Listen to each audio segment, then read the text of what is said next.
Working the late shift at a quiet cafe in a quiet part of town isn't glamorous. It's not even particularly fun. But after years of bouncing between jobs, I'd gotten used to the routine.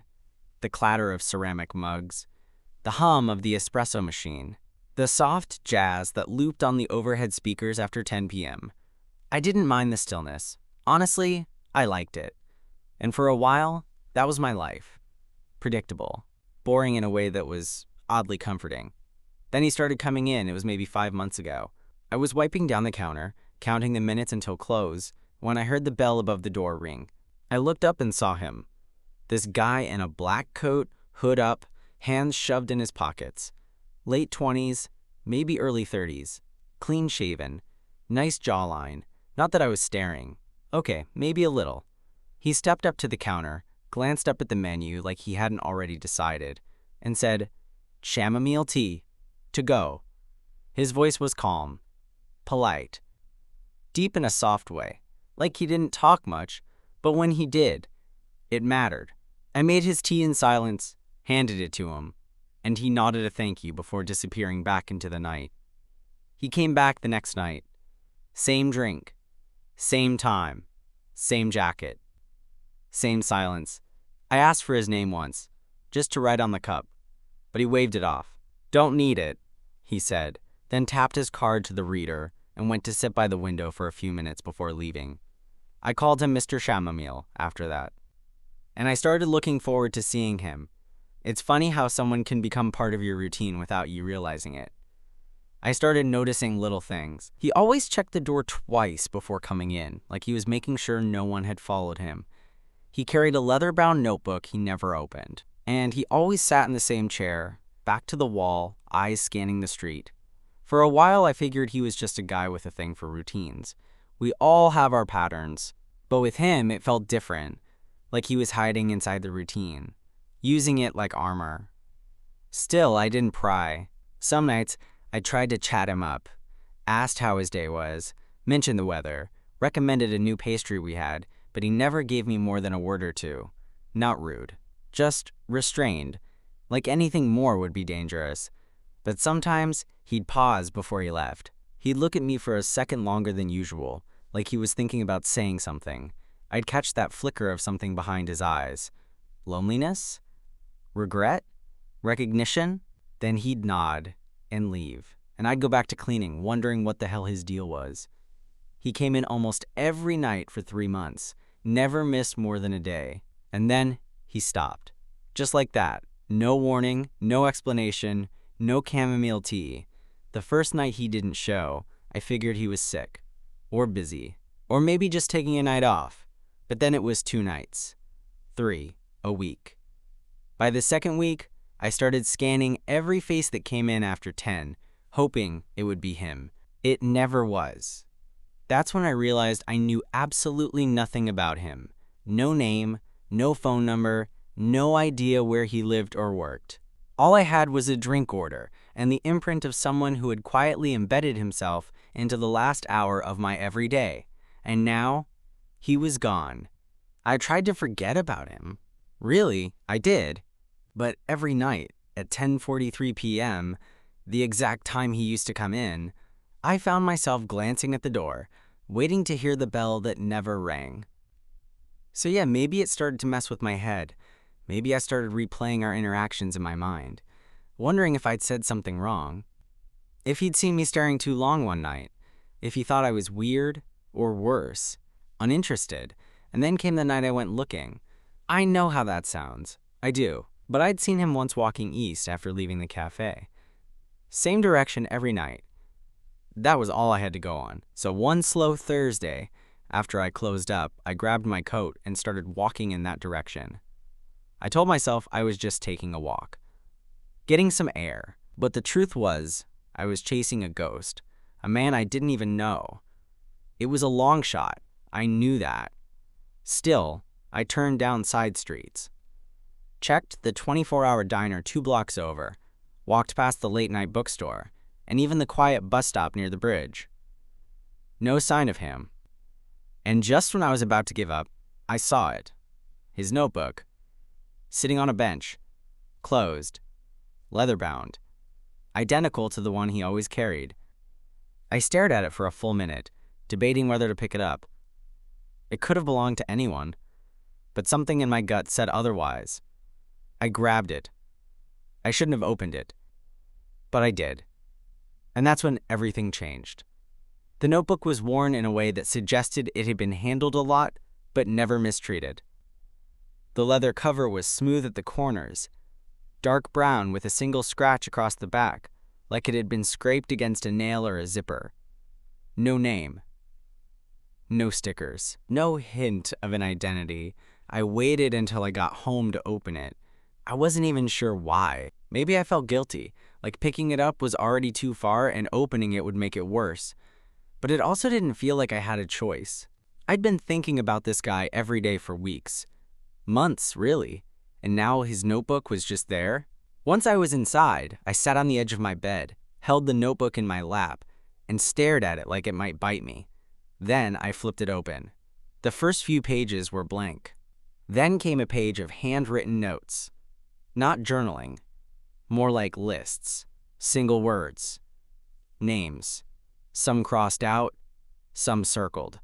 No context. Just Miller Street, 10 p.m., cold hands again. Don't engage. Does he recognize me? That last line hit me like a punch to the gut. Was that me? I flipped faster now, not even trying to pretend I wasn't obsessing. The next few pages were more of the same vague, fragmented notes, like someone cataloging their own paranoia. And then I found a full page that was just one thing written over and over again, line after line. Stop going. The handwriting got messier toward the bottom, as if it had been scribbled in a hurry. Then, more blank pages. I sat back against the wall, heart thudding. What the hell was this? I thought he was just quiet. Maybe introverted. Maybe awkward. But this was something else. The words, "Does he recognize me?" echoed in my head. What was I supposed to recognize? Had we met before? Had I forgotten him somehow? I replayed every night he came in, every exchange. I was certain I'd never seen him before, that first chamomile order. And yet, now I was the one scribbling notes on sticky pads, receipts, napkins, trying to figure out a puzzle that didn't make sense. That night, I barely slept. I kept the notebook on my nightstand and found myself reaching for it every time I woke up in the dark. Not because I thought there'd be new pages, obviously, but because I kept hoping I'd missed something, some hidden clue.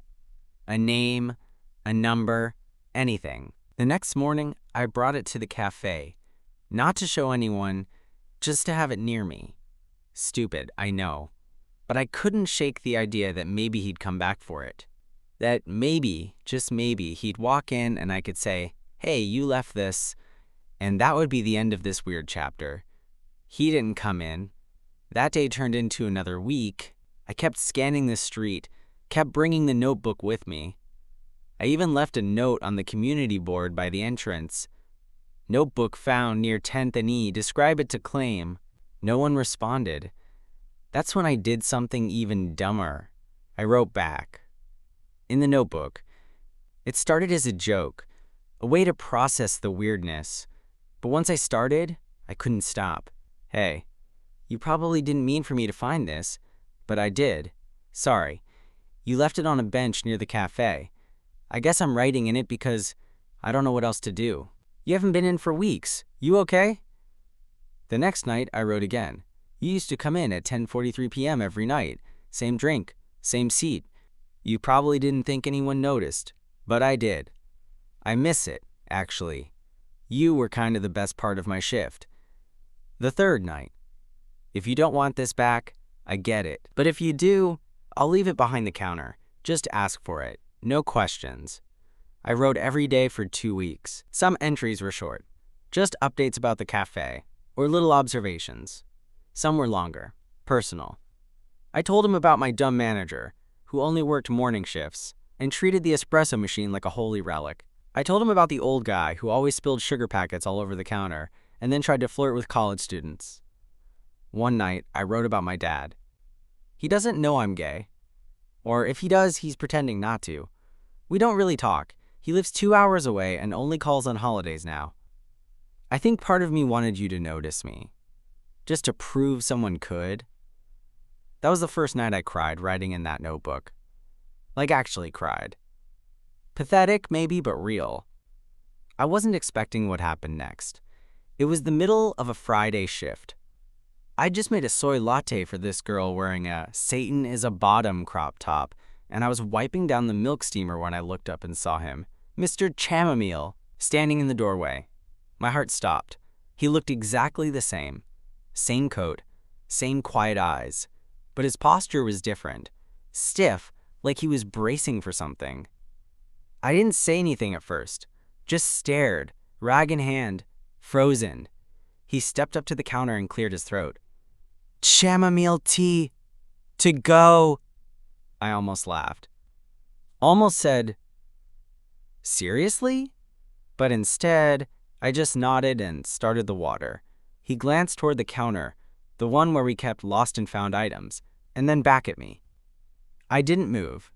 He waited until I handed him the cup. Then he leaned in slightly and said, "Did you write in it?"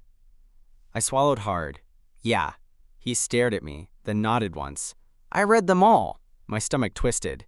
And his lips curved into the faintest, softest smile. I'm not here for the tea. When he said that, it was like someone had sucked all the air out of the room. For a few seconds, all I could hear was the hum of the espresso machine and the soft shuffle of the ceiling fan blades. I'm not here for the tea. It hung in the air between us, quiet, loaded. He wasn't smiling exactly, but his expression had softened, like he was seeing me for the first time. I opened my mouth, but nothing came out. He nodded toward the back corner booth, his usual spot. Can we sit? It was late enough that there were only 2 customers left, both half asleep over laptops. I glanced at the clock. 10:45. Right on time. Yeah, I said, voice cracking slightly. Yeah, sure. I poured him a fresh tea and brought my own lukewarm coffee to the table. As I slid into the seat across from him, I noticed his hands. Long, restless fingers wrapped around the paper cup. They looked tired. Or maybe he did. For a while, neither of us spoke. Just the sound of traffic outside and the hiss of the espresso steamer cooling down for the night. Then he sighed. I didn't mean for you to find that notebook. I nodded. Yeah, I figured. It wasn't supposed to exist, really. I used them like... He paused, searching for the word. Like therapy, I guess. I write things down to get them out of my head. Then I usually throw them away. I didn't mean to leave that one behind. His tone wasn't defensive. More like confession. I read some of it, I said carefully. He met my eyes. I know. You wrote back. My stomach twisted again. Sorry, I didn't. No, he interrupted.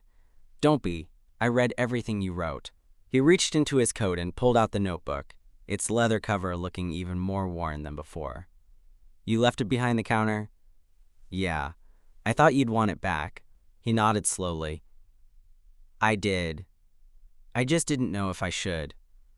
We sat in silence for another long stretch. I wanted to ask him everything. Who he was. What the hell? Does he recognize me meant? But I could feel him unraveling in slow motion. Pushing too hard might have made him shut down again. Finally, I said, You said you weren't here for the tea. Why are you here then? He let out a shaky breath and leaned back. Because after I stopped coming, I kept thinking about this place. About you.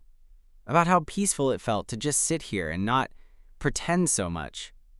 Pretend what? That I'm fine. He smiled, small and tired but real. I think you were the only person in months who looked me in the eye and didn't expect me to explain anything. I didn't know what to say to that. The words felt too big, too fragile. So I just said, quietly, I'm glad you came back. He nodded. Me too.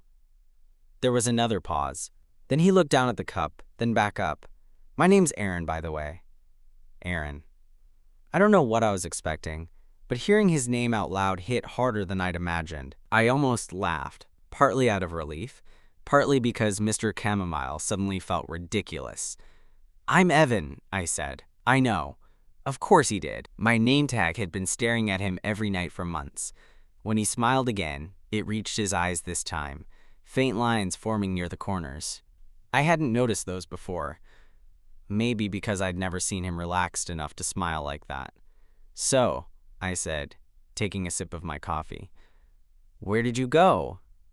His face shifted. Something closed off in it again. Subtle, but noticeable. "I had to leave town for a bit. Family stuff." "Bad stuff?" He hesitated. "Just unresolved stuff. I was helping my brother with something, but it didn't go the way I thought it would." There was a weight in his voice that made me think family stuff didn't even begin to cover it. I wanted to ask more, but he shook his head slightly, as if reading my mind. "Not tonight," he said. "I'll tell you, just not yet." I nodded. He finished his tea in silence, both of us just sitting there in the dim light, pretending not to study each other. When he finally stood up, he pulled a 20 from his pocket and set it on the table. "Keep it," I said. "You paid enough for tea you didn't drink." He smiled again, this time with a hint of amusement. "Guess I did." As he walked to the door, I called out before I could stop myself. "Are you coming back tomorrow?" He turned, hand on the handle. "Do you want me to?" I swallowed. "Yeah." He nodded once. "Then yeah, I will." And he did. For the next 2 weeks, Aaron came in every night again, just like before. Only now we talked. About small things at first. Music. Late night people watching. How weirdly comforting the hum of a refrigerator can be when everything else feels too quiet. He still ordered chamomile tea, but sometimes he stayed longer, sometimes until I was stacking chairs. He helped once, completely unprompted, and laughed when I told him customers weren't supposed to do that. "You need better boundaries," he said. "Yeah, well, you need more friends." I shot back. He grinned, shaking his head. "Touché." One night, it was raining. Heavy, cold rain that made the whole street shimmer under the yellow lamps. The cafe was nearly empty, and Aaron sat near the window, watching the drops trace down the glass. When I brought him his tea, he said softly, "Do you ever feel like you're waiting for something, but you don't know what?" I froze for a second, because, yeah, I did. Exactly that. "Every day?" I admitted. He nodded, eyes still on the rain. "I thought if I kept coming here, maybe I'd figure out what it was." "And?" He looked at me, then really looked. The kind of gaze that makes your chest tighten. "I think I'm starting to." I didn't say anything, didn't need to. Something in that moment, the soft light, the sound of the rain, the way his voice dropped, made everything feel like it had been leading right there. I stayed up that night, lying in bed, replaying it over and over, the way he said it, the way his fingers brushed mine when I took his empty cup, the way I didn't pull away. The next evening, he didn't show up again, and this time, when I went looking, what I found wasn't a notebook, it was a newspaper article, and his face was on it. It was a rainy Sunday afternoon when I found the article. I wasn't even looking for him this time. Not really. I'd stopped scanning crowds, stopped checking the door every few seconds. Aaron had said he'd come back, and I believed him. But 2 nights passed, then 4, then a week. The hollow in my chest started to feel too familiar. So when I sat down at the cafe counter before my shift and flipped open my phone to kill time, I wasn't expecting anything. I scrolled past headlines about politics, weather warnings, celebrity divorces, and then one photo caught me. It was him. Aaron. The headline above his picture read, "Local teacher reported missing after sudden disappearance." My stomach dropped. I clicked. The article was short, just a few paragraphs. His full name was there. Aaron Miles, 31. Last seen leaving his apartment on a Monday morning, neighbors said he seemed withdrawn. Police were investigating but didn't suspect foul play. The last update said he might have left voluntarily. Voluntarily. That word rattled around in my brain until it didn't sound like English anymore. I reread the article 3 times, hoping I'd misinterpreted something. But no, it was definitely him. The same eyes. The same slight smile, polite but distant. the same jacket collar peeking up around his neck. And the timestamp said the article was published 3 days ago. 3 days ago, he was missing. But I'd seen him 4 days ago. I stared at the photo for so long the phone screen dimmed. My throat felt tight, my heart hammering in that uneasy way that tells you something's off. Because if he was missing, what had he been running from? And why had he come back here to me just before disappearing again? Evan, you good? My manager, Ray, leaned against the counter, frowning. I shoved my phone face down on the counter. Yeah, fine. He eyed me for a second, unconvinced, then shrugged and went to check the pastry case. I worked the rest of my shift on autopilot. Every sound, every customer, every cup set down, felt muffled, distant. My mind kept replaying that article headline, those few pictures, the last conversation I'd had with him. I think I'm starting to figure out what I'm waiting for. What if he'd meant goodbye? By the time we closed, the sky had gone from gray to deep indigo, rain streaking the windows in uneven sheets. I wiped down tables, flipped chairs, locked the front door. But I couldn't leave. Not yet. I stood behind the counter, staring at the seat, his seat, in the corner by the window. The one he always took. The leather was cracked. The table scuffed, the small lamp above it flickering from bad wiring. I'd come to think of that corner as his shadow. Always there, even when he wasn't. And then, stupidly, I checked the notebook again. I kept it in my bag now, though I wasn't sure why.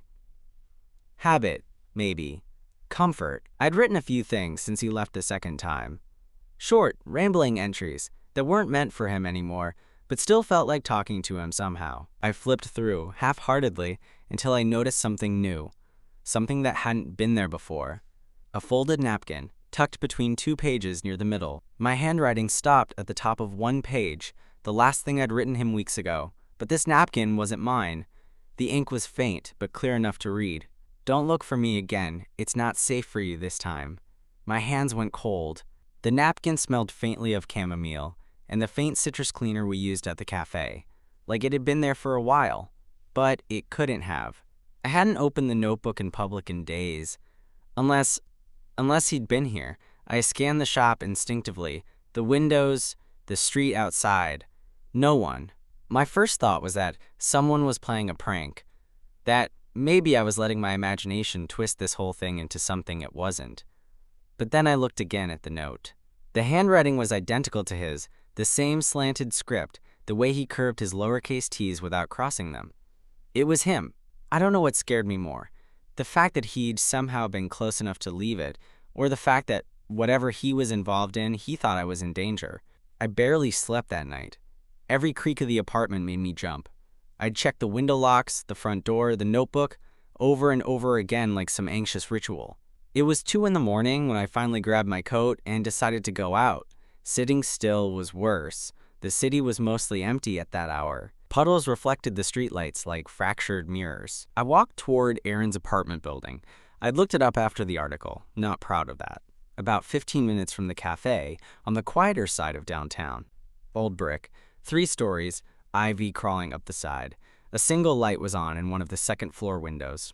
I don't know what I expected to do. I didn't even know which apartment was his for sure. But I climbed the front steps anyway and stood there under the overhang, rain soaking through my hoodie. That's when I heard it, the faint sound of footsteps behind me. I turned fast, heart pounding, but the sidewalk was empty except for a passing car splashing through a puddle. The noise faded, replaced by the soft hum of rain on the awning. I almost laughed at myself. I was soaked, freezing, standing outside the building of a man who'd told me not to look for him. Maybe he really did need to get away from whatever this was, from whoever he was before. I turned to leave. And that's when I saw him. Across the street, half hidden by the glow of a flickering street lamp. Hood up. Same black coat. Watching. For a moment, neither of us moved.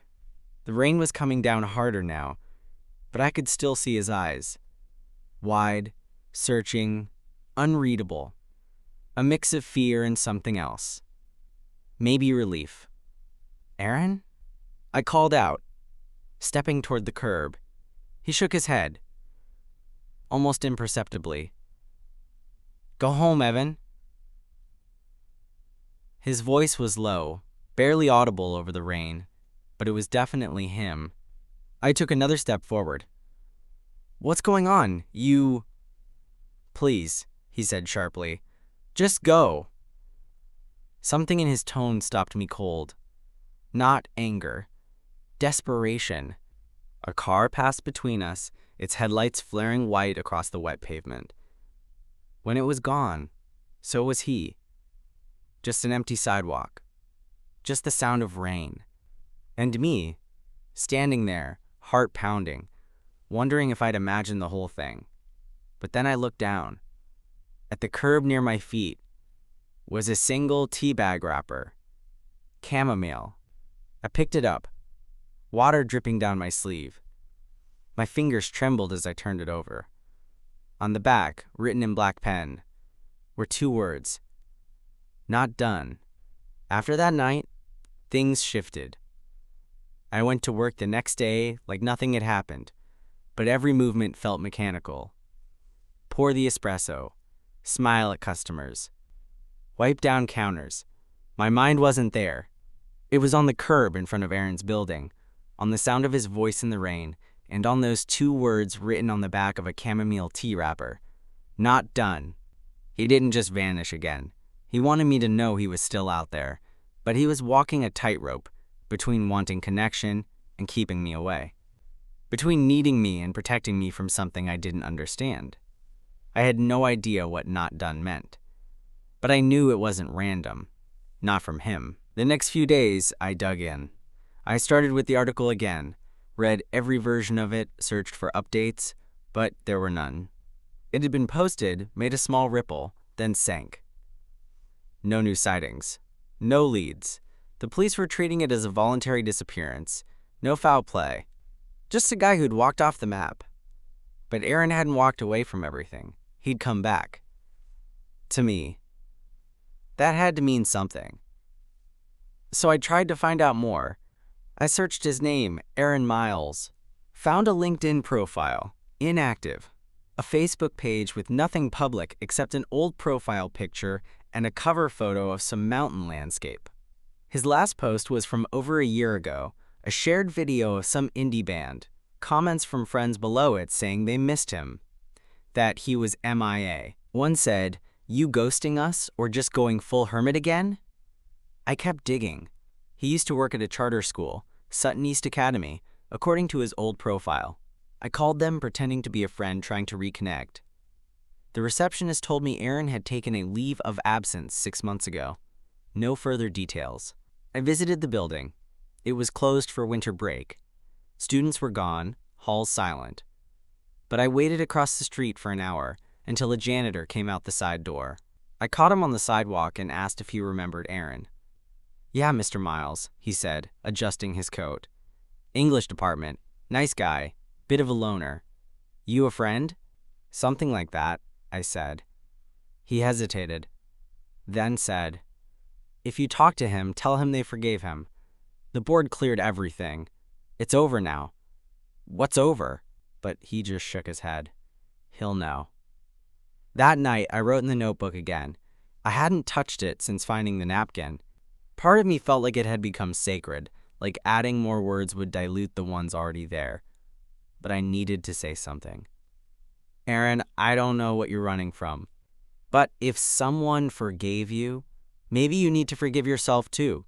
You told me not to look for you. I tried.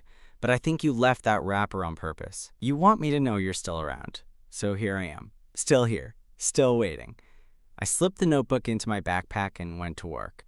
That night, just before close, I looked up and saw a man standing outside the cafe. Not Aaron. This guy was older. Maybe mid-40s. Tall, sharp features, expensive-looking coat. He didn't come in. Just stood by the curb, watching through the window, like he was waiting. I stepped out the front door, heart racing. "Can I help you?" The man looked at me, expression unreadable. "You work here every night?" "Yeah." "You know someone named Aaron Miles?" Something about the way he said it made my skin crawl. Not curious, calculated, like he was confirming something he already knew. "I've seen him around," I said, keeping my voice even. The man nodded slowly, then reached into his coat and handed me a business card. "If he comes back, have him call me." I took it without looking. What is this about? "Just tell him it's time." That's all he said. Then he turned and walked off into the night like something out of a spy movie. I looked at the card. Plain white, embossed letters. Jonas Caldwell, Office of Risk and Ethics, Internal Affairs. No phone number. Just a government seal and an email address that ended in .gov. I didn't sleep that night. The next day, I decided to go back to Aaron's building, this time during daylight. I brought coffee, hoping maybe he'd be watching again, hoping maybe we could finally talk face to face. But he wasn't there. Instead, taped to the door was a small manila envelope with my name on it. Just Evan in his handwriting, all caps, slightly slanted. My stomach turned before I even touched it. I took it home, closed the blinds, sat on my bed, and opened it. Inside was a folded piece of paper. No greeting, no goodbye, just a message. "There are things I didn't tell you, things I couldn't tell you, not because I didn't want to, but because I signed things that say I shouldn't exist anymore. But I never stopped existing. I just got tired of hiding. You were the first person who made me feel seen again." And that was a problem. A beautiful, terrible problem. If they find me, they'll erase what's left, you included. So I'm ending it now, before it gets worse. You were real. Thank you for being real. I'm sorry. There was no name, but I knew it was from him. The words didn't sound like goodbye. They sounded like a man bracing for something, like someone surrendering. And something about that scared me more than anything else. Because Aaron hadn't just disappeared. He was running from people with the power to erase him. And now they knew I was involved. I kept the envelope hidden in a drawer behind old receipts and expired Metro cards, like that would somehow make it less dangerous. Every time I opened that drawer, my eyes went straight to the folded letter, and something clenched in my chest. If they find me, they'll erase what's left, you included. The first few days after I got it, I barely spoke to anyone. I stopped writing in the notebook. I couldn't. Every time I opened it, the words blurred. The cafe became background noise, customers placing orders, music looping, cups clinking. None of it mattered. I was waiting for something to happen, and it felt like waiting for a storm I couldn't see. Then things started going off. The first time I noticed it was in the cafe. A guy sat in the corner booth one night. Not Aaron's, but one close to it, and just watched me. Didn't order anything. Just sat there with a closed laptop in front of him, pretending to be occupied. At first, I thought maybe I was just being paranoid. But when I looked again 20 minutes later, he was gone. Then it happened again. Different guy, different booth, same vibe. And then the call started. Blocked number, no voicemail, just 2 rings and silence. Twice at work, 3 times at home. One time at 3:14 a.m. I started checking my windows more, making sure the blinds were fully closed, that the back door was locked.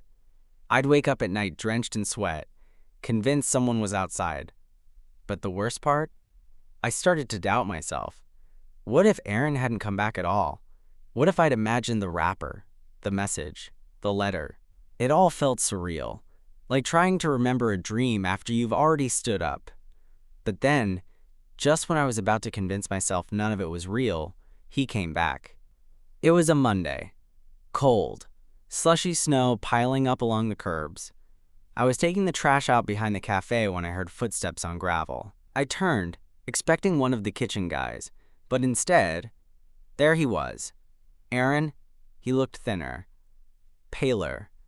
Same coat, zipped up high, hood half covering his face. His eyes were wide, locked on me like I was the first familiar thing he'd seen in a long time. "Aaron." "Shh," he said, grabbing my arm. "We don't have long." He pulled me into the alleyway, behind the dumpster, shielded from the street. "I shouldn't be here," he said. "They've been watching you." "No shit," my voice shook. "Who are they?" "Government adjacent," he muttered. "A private arm of internal affairs.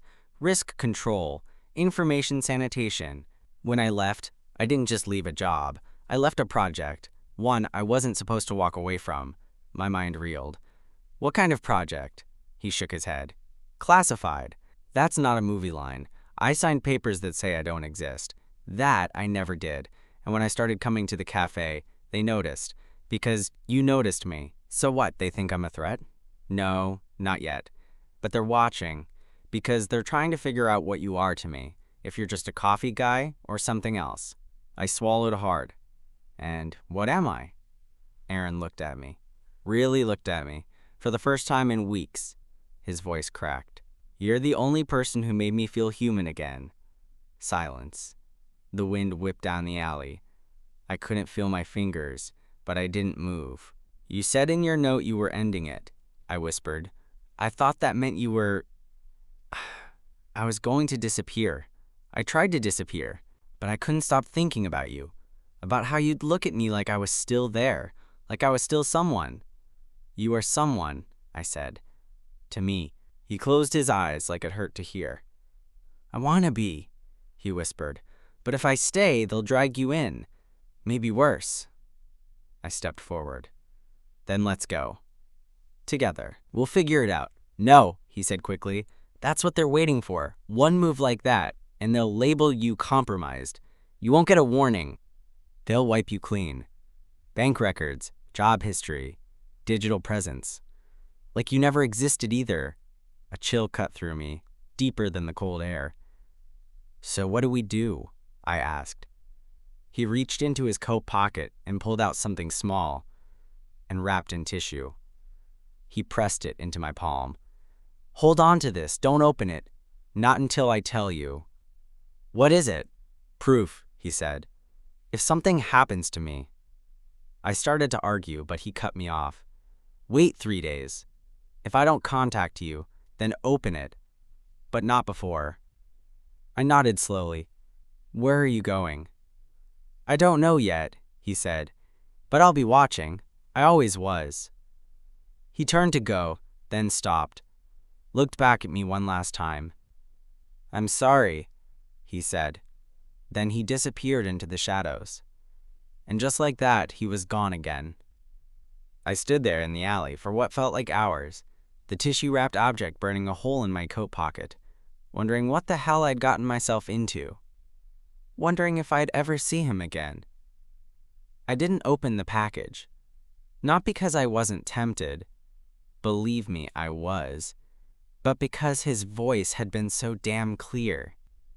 Wait 3 days. If I don't contact you, then open it. So I waited. Every second felt like it stretched across hours. I kept the tissue-wrapped object in the inner pocket of my jacket, close to my chest, like it could somehow keep him close too. I didn't know what I was hoping for. Maybe a text. A call. Him walking into the cafe again like nothing had happened, ordering a chamomile tea and sitting in the corner booth like the last 2 months hadn't happened. That's the version of this I wanted. The simple one. The one where this all resolved with a nervous smile and maybe, finally, a kiss that had been hanging in the air between us for weeks. But that version never came. The first day passed. No sign. Second day, I stayed at the cafe long after closing, staring out the front window. Still nothing. Third day, I sat on my bed with the wrapped package in my lap and watched the digital clock on my nightstand blink from 11:59 p.m. to 12 a.m. times up. I didn't unwrap it right away. I just held it for a long time, running my thumb over the edge of the tissue paper, wondering what kind of proof he thought I might need. What would be so important it had to come in secret, wrapped like contraband, passed off behind a dumpster in a freezing alley? Eventually, I unfolded the paper. Inside was a single USB flash drive. No label, no markings. Just a black plastic rectangle, smooth and cold in my palm. I stared at it for what felt like a year. Then I plugged it into my laptop. There was only one file. No folder, no encryption. Just a video. File name, redline underscore footage dot mp 4 inches. I clicked play. It opened to surveillance footage, black and white. A room I didn't recognize, maybe an office or lab. Two men sat at a table. One of them was Aaron. He looked tired, gaunt. His eyes were sunken, his hands fidgeting in his lap. The man across from him wore a suit, back straight, hands folded. The timestamp in the corner was from nearly a year ago. At first, there was no sound, just subtitles. Suited man. You understand what we're asking you to do? Aaron. I understand. I don't know if I can. Suited man. You're not here to know. You're here to obey. Aaron. Long pause. And if I say no? Suited man. Then we'll make you disappear. My stomach twisted. The video cut to another feed. Grainier. Different angle. This one showed a screen displaying a list of files. Project Redline. Document after document with labels like Subject Conversion Protocols, Synthetic Identity Trial Logs, Memory Cleanse Failures. Another cut. Now Aaron was alone in a room, staring at a computer screen. Camera angle over his shoulder. He was reading something, eyes scanning fast, mouth set in a hard line.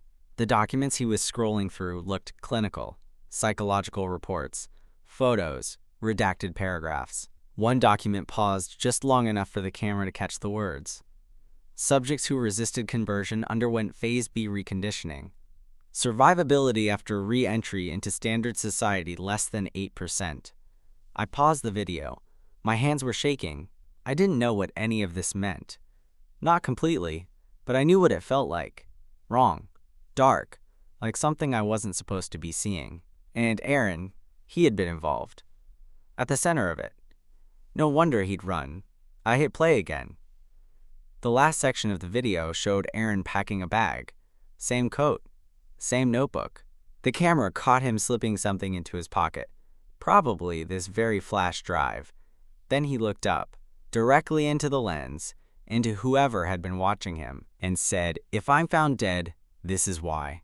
The video ended. I sat frozen for a long time. Outside my window, the city kept going. Sirens in the distance, someone laughing down on the sidewalk, life moving on like normal. But I couldn't move. I unplugged the drive and hid it behind a loose panel under my kitchen sink. Not the best spot, but I didn't know where else to put it. I didn't want it anywhere near my devices again. That night, I didn't sleep, and the next morning, the cafe was closed. Ray, my manager, texted me before I even got out of bed. Building issue. Electrical. No shifts today. Sorry. It didn't make sense. We just had the power check the week before. I called him. Straight to voicemail. I checked the news. Nothing about a fire or outage. I walked to the cafe and found the front windows taped up.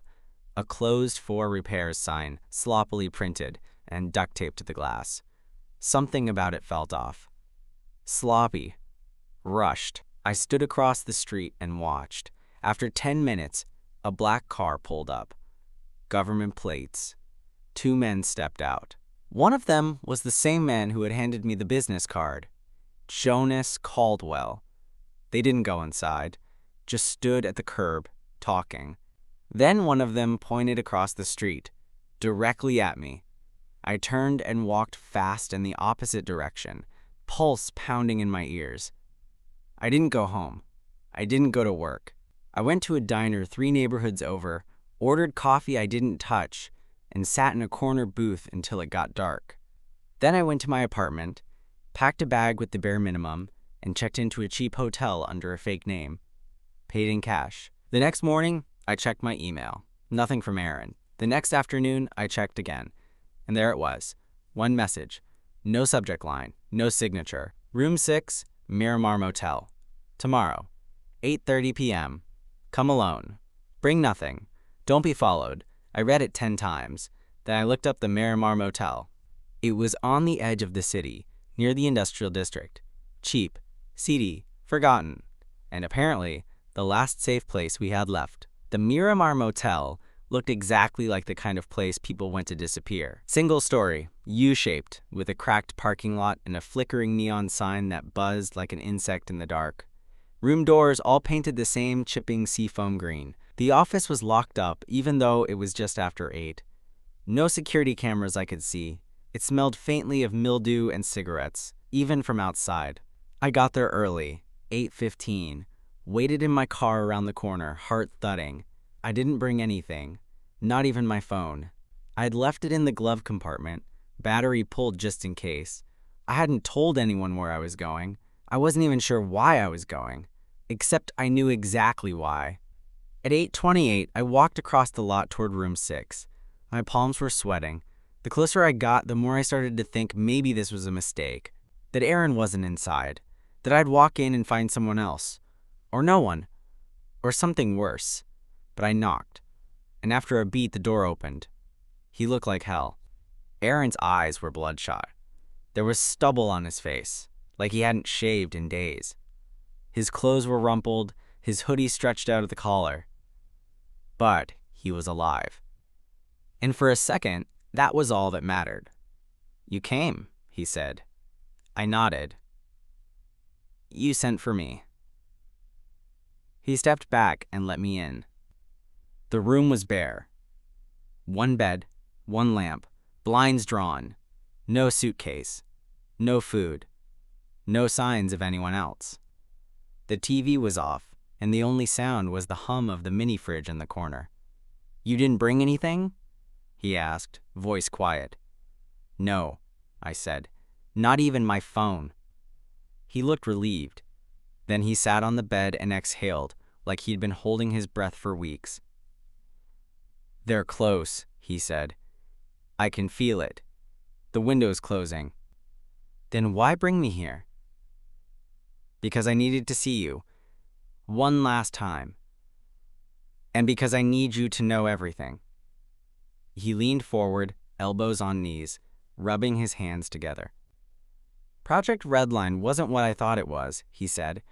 "They told us it was behavioral therapy, a way to help soldiers recover memories, retrain trauma responses. But it wasn't. It was about control, identity restructuring, changing people so deeply they forgot who they were." I said nothing, just listened, let him unravel. "I helped build the psychological profiles," he continued. "I created the scripts they used to manipulate memory during reconditioning. I thought I was helping people recover, but I found out later most of them weren't being healed. They were being rewritten, used, discarded." He swallowed hard. "I couldn't unsee it, so I leaked one file. Just one. I thought it would go unnoticed." "It didn't," I said. He gave a bitter smile. "No, it didn't." He stood and started pacing. "They called it exposure risk, said I'd breached containment. They didn't arrest me. That would have made it real. Instead, they made me vanish. I was reassigned, stripped of everything. I wasn't allowed to use my real name. My bank accounts were frozen. Friends stopped answering. My family was told I had a breakdown and needed time away." I sat on the edge of the bed, trying to process it all. "And the cafe?" I asked. He stopped, looked at me. "I was just trying to feel normal again. For 1 hour a night. To remember who I was. Then you noticed me. Talked to me like I mattered. And that was it. I got too close. Too visible." I stood slowly, took a step toward him. "I never meant to be part of something dangerous," I said. "I just liked you." "I know," he whispered. "That's why I ran." We were quiet for a long time. Then he reached into the drawer of the nightstand and pulled out a plain envelope, held it out to me. "This is everything. Names, locations, files. You'll know what to do with it when the time comes." I didn't take it, not yet. "What about you?" "I'm leaving tonight," he said. "South. No electronics, no trail. I've got a burner car and cash. If I'm lucky, they'll think I've already vanished." "And if you're not?" He looked me dead in the eye. "Then you'll never see me again." That hit harder than I expected. I didn't realize I'd taken a step back until I felt the wall behind me. "So that's it?" I said. "I just become a witness to your ghost story?" He crossed the room slowly. "No," he said. You're the reason I didn't disappear completely. You reminded me I was still someone. That's not nothing. His hand brushed mine, gentle and unsure. I took it. Then he leaned in and kissed me. It wasn't rushed. It wasn't desperate. It was quiet and steady and soft, like the truth we'd been tiptoeing around for weeks. His hand cupped my cheek. My heart beat so loud I could barely hear the sound of the fridge humming anymore. When we broke apart, his forehead rested against mine. "I wish this had been another life," he murmured. "Me too." He let go first. I took the envelope, tucked it into my coat. He walked me to the door. "If I make it, I'll find a way to reach you," he said. I nodded. "If you don't," I said, "I'll make sure someone hears the story." He gave me one last look. "Goodbye, Evan." I stepped outside. Cold air hit me hard. I didn't look back until I got to the sidewalk. When I turned, the door to room 6 was already closed. He never contacted me again. But 2 months later, I saw something.